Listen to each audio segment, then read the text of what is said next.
Assalamualaikum warahmatullahi wabarakatuh. Kita kenal dalam kehidupan kita, pasti kita akan berinteraksi dengan zat-zat kimia. Nah, saat ini ada satu pelajaran ya dalam ilmu kimia, dan ini jadi pelajaran dasar ya, yaitu kita akan mengenal apa yang dimaksudkan dengan unsur atau dalam bahasa Inggrisnya itu elemen, dan apa yang dimaksudkan dengan senyawa. Nah, kita tahu bahwasanya zat di muka bumi ini sangat banyak sekali ya. Zat di muka bumi ini sangat banyak sekali. Itu lebih daripada ya 100 nyawa, 100 unsur ya jika kita ingin teliti. Ya, apalagi kalau demi kemajuan teknologi nanti ke depan, itu nanti kita akan lihat perkembangan unsur-unsur atau elemen-elemen ada itu semakin berkembang. Nah, kita tadi singgung tentang apa? Singgung tentang unsur dan senyawa. Unsur yaitu adalah suatu zat yang itu tidak bisa terbagi-bagi lagi. Jadi dia adalah suatu zat yang sangat kecil, ya tidak bisa terbagi-bagi lagi. Nah, unsur di sini dalam ilmu kimia itu dibagi menjadi dua, ya. Jadi unsur kita bisa bagi ada logam, ya, dan bukan logam.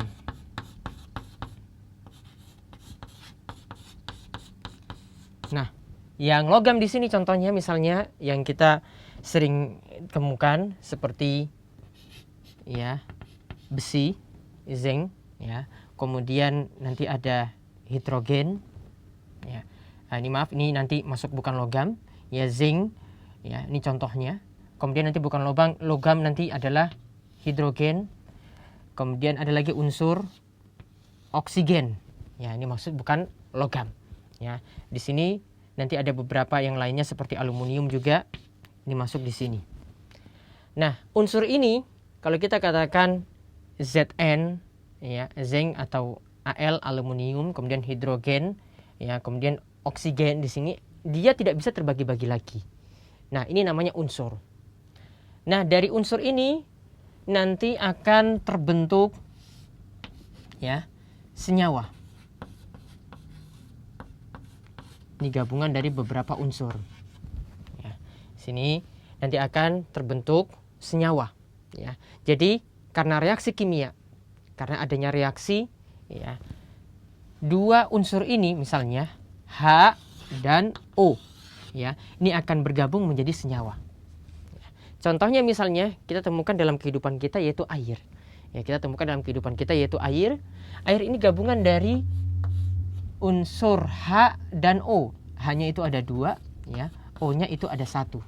Sehingga kalau kita ingin tuliskan ya, itu menjadi H2O.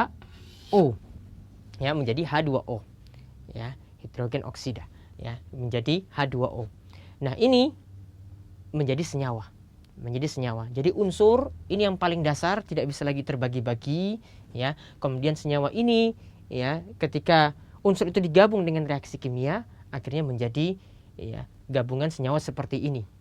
Nah, ini pun nanti setelah bergabung ini juga bisa dipisah ya, dipisah lagi menjadi unsur-unsur lagi, menjadi unsur H, menjadi unsur O lagi, tapi di sini lewat proses reaksi kimia. Dan ada yang mirip dengan senyawa ini yang disebut dengan campuran. Yang disebut dengan campuran, jadi misalnya kita mencampurkan antara ya air dan garam. Kita mencampurkan antara air dan garam menjadi air garam atau air laut yang kita temukan di laut. Nah, itu nanti menjadi campuran lagi. Dan ini campuran ini adalah istilah yang lain, istilah dasar yang lainnya dari ilmu kimia ya. Ini gabungan dari misalnya tadi H2O air ya, ditambahkan dengan ya garam. Ya, ditambahkan dengan garam. Ya, ketika ini bergabung misalnya, maka di sini ada air garam atau kita temukan ya di kehidupan kita air laut. Nah, tentang hal ini air laut nanti ada pembahasan tersendiri. Yang penting untuk saat ini ya kita mesti mengenal istilah ya unsur, kemudian senyawa. Nah, dan ada istilah yang mirip senyawa ya, yaitu campuran. Namun campuran ini ya berbeda dengan senyawa. Kalau senyawa itu terjadi dengan reaksi kimia. Kalau campuran tidak, hanya pencampuran fisik saja. Dan cara pemisahannya pun tidak dengan reaksi kimia, tapi cukup dengan ya pemisahan secara fisik saja. Jadi insya Allah kita akan melihat tentang ya, air laut secara tersendiri, ya bagaimana Allah itu memberikan anugerah air laut kepada kita, dan bagaimana nanti kita mengolahnya air laut ini menjadi air minum yang nanti bisa kita nikmati setiap harinya. Ya demikian, ya ini mudah-mudahan bermanfaat. Jadi pelajaran kita yang pertama ini adalah tentang unsur dan senyawa. Nah, dan mudah-mudahan bermanfaat bagi adik-adik sekalian. Wabillahi taufik. Wassalamualaikum warahmatullahi wabarakatuh.